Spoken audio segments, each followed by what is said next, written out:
Computer শিক্ষার্থীকে মেরে চোখ নষ্ট করে দেওয়ার অভিযোগে শ্যামনগরে ধৃত কম্পিউটার প্রশিক্ষক। কম্পিউটার শিক্ষার্থীকে মেরে চোখ নষ্ট করার অভিযোগ উঠল কম্পিউটার প্রশিক্ষকের বিরুদ্ধে। আক্রান্তের পরিবারের অভিযোগের ভিত্তিতে পুলিশ কম্পিউটার প্রশিক্ষককে গ্রেপ্তার করেছে। জানা গিয়েছে, শ্যামনগর ঘোষপাড়া রোডের একটি বেসরকারি স্কুলের সপ্তম শ্রেণীর ছাত্র পথিকৃৎ দাস গত 2 বছর ধরে শ্যামনগর স্টেশন সন্নিহিত 24 নম্বর রেলগেটের কাছে একটি কম্পিউটার প্রশিক্ষণ কেন্দ্রে শিক্ষা নিচ্ছিল। অভিযোগ, গত 14 নভেম্বর ওই প্রশিক্ষণ কেন্দ্রের শিক্ষক সুষময় বন্দ্যোপাধ্যায় ডায়েরি দিয়ে পথিকৃতের চোখে আঘাত করে। আঘাতের জেরে বাঁ চোখে দৃষ্টি হারিয়েছে পথিকৃৎ। তাকে চিকিৎসকের কাছে নিয়ে গেলে অপারেশনের পরামর্শ দেওয়া হয়। তৎক্ষণাৎ তাকে হায়দ্রাবাদের তেলেঙ্গানায় একটি বেসরকারি হাসপাতালে চিকিৎসার জন্য নিয়ে যাওয়া হয়। সেখানে পথিকৃতের চোখে অস্ত্রোপচার করা হয়। সোমবার জগদ্দল থানায় কম্পিউটার প্রশিক্ষকের বিরুদ্ধে জগদ্দল থানায় অভিযোগ দায়ের করেন আক্রান্ত ছাত্রের পিসি নিবেদিতা মোদক। সেই অভিযোগের ভিত্তিতে পুলিশ অভিযুক্ত কম্পিউটার প্রশিক্ষক সুষময় বন্দ্যোপাধ্যায়কে গ্রেপ্তার করেছে। নভেম্বর আমার ভাইয়ের ছেলে পথিকৃৎ দাস সন্ধ্যা 5টার সময় কম্পিউটার সেন্টার ডাটা মিডিয়ায় পড়তে যায়। সেখানে পড়তে যায়, যখন লাস্টে পড়া হয়ে যায় তখন তখন স্যারকে খাতা দেখাতে থাকেন। তখন ও দাঁড়িয়েছিলেন স্যারের পাশেই। তখন এই স্যারের হাতে একটা পেন, ইভেন একটা ডায়েরি ছিল। সেই খাতা আর ডায়েরি দিয়ে স্যার ওর চোখের মধ্যে জোর মানে ছুঁড়ে মারে, পিট করে আর কি।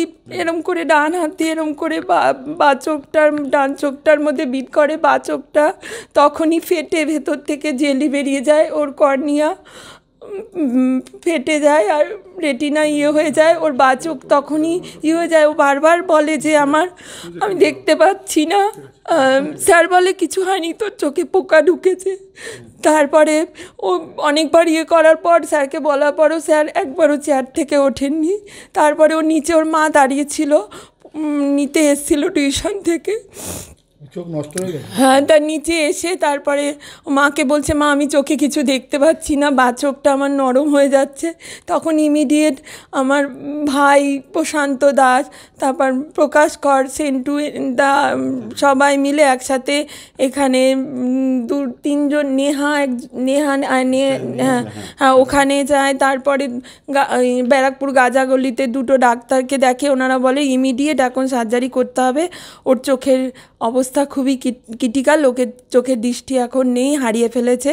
সঙ্গে সঙ্গে ওখান থেকে তখন রাতারাতি আমরা ফ্লাইটের টিকিট কেটে, আমি তো হায়দ্রাবাদেই ছিলাম, আমার ছেলে ওখানে এমসে আছে, তো ওখানে সঙ্গে সঙ্গে ভোরবেলা ফ্লাইট ধরে ওরা 8টার মধ্যে ওখানে পৌঁছে যায়। তারপর ইমিডিয়েট ওর চোখ দেখেই LV প্রসাদ হসপিটালে হায়দ্রাবাদে ওকে অ্যাডমিশন নেওয়া হয়। ওর সার্জারি হয় বিকেল 4টের সময়। সার্জারি হওয়ার পরও এখন ওর চোখে কোনো বাঁ চোখে দৃষ্টি নেই।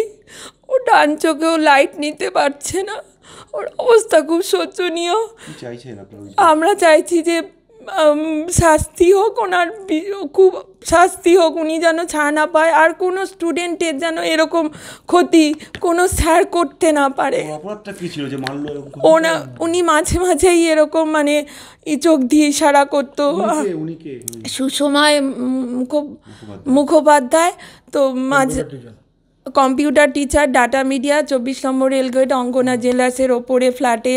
তো উনি মাঝে মাঝেই এরকম এখনও মা বাবাকে বলছে। ও তো 12 বছর বয়স, ক্লাস 7-এ পড়ে, ব্রিলিয়ান্ট স্টুডেন্ট। ও কম্পিউটারে হাইস্ট নম্বর পায়। ও সেন্ট অগাস্টাইন ডে স্কুল শ্যামনগরে ও র্যাঙ্ক করে। স্কুল বলেছে পাশে আছে, আপনারা মেডিকেল দেখুন। কিন্তু ডাটা মিডিয়ায় স্যার খুব মাঝে মধ্যে এরকম ফাঁকা ঘরে ডাকতো, নাম্বার কম দিত, এগুলো ওর মাকে মানে গায়ে হাত দিত, চোখ দিয়ে ইশারা করতো, পাশে একটা ঘর আছে। এগুলো এখনও হায়দ্রাবাদে ওর মাকে আস্তে আস্তে 2-1টা বলেছে। এখন তো থানা আমরা কমপ্লেন জানিয়েছি, থানা আমাদের পাশে আছে, বলেছে উনি অ্যারেস্ট করা আছে, ওনাকে আজকে কোর্টে তোলা হবে। আমরা বিচার চাই। বাচ্চাটার চোখে দৃষ্টি নেই, একদম হারিয়ে গেছে। সেকেন্ড অপারেশন হবে 30 তারিখের পর। জানি না কি হবে, ডাক্তার কোনো গ্যারান্টি দেয়নি, বা চোখের কোনো গ্যারান্টি কিচ্ছু দেয়নি, দেখতে পাবে না বলেছে। এখন তো কোনো ভিজুয়ালই নেই, বাঁ চোখটায় কোনো লাইট নিতে পারছে না, ইভেন ডান চোখটায়ও কোনো আলো নিতে পারছে না। যেই ঘরে রয়েছে সেই ঘরে নাইট ল্যাম্প অন করে ওর বাবা মা সব রয়েছে। মা পাগল হয়ে গেছে, ওর মা তিসারা। আমার নাম নিবেদিতা মোদক। আমি ওর পিসি হই। আমি কমপ্লেন করেছি যাতে আর কোনো বাচ্চার ক্ষতি না হোক, উনি যেন ছাড়া না পায়, ওনার কম্পিউটার সেন্টার যেন সিল হয়ে যায়। আপনারা দেখবেন, আমার ভাইপো ভীষণ